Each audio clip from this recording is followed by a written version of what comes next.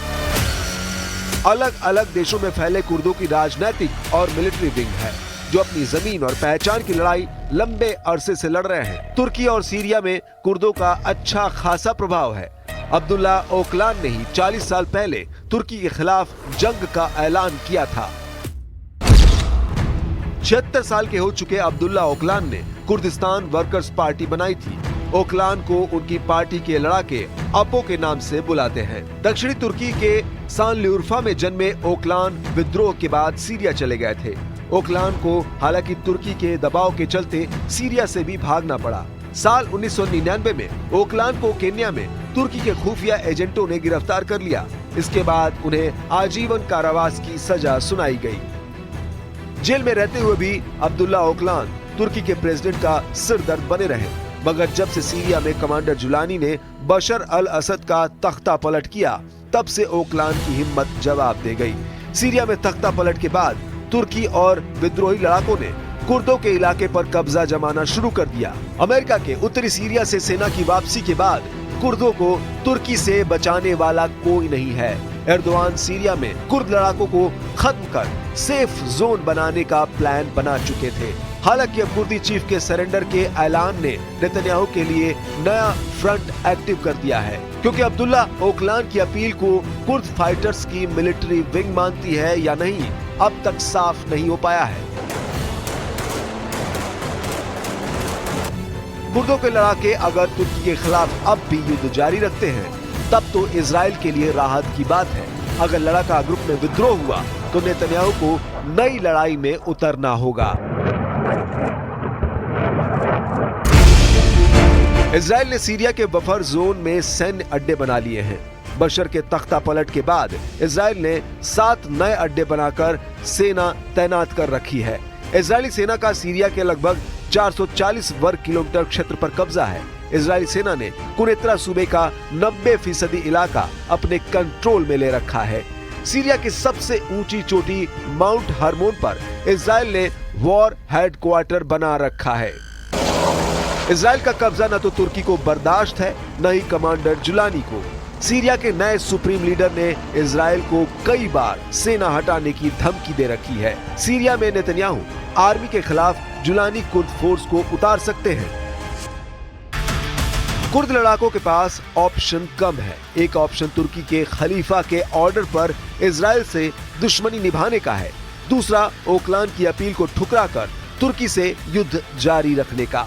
लेकिन जिस fighter group के चीफ ने सरेंडर कर दिए हैं, उसके लड़ाके ज्यादा दिन बगावत कर पाएंगे, इस पर डाउट है। जाहिर है यही डाउट नेतन्याहू को सुकून से नहीं बैठने देगा।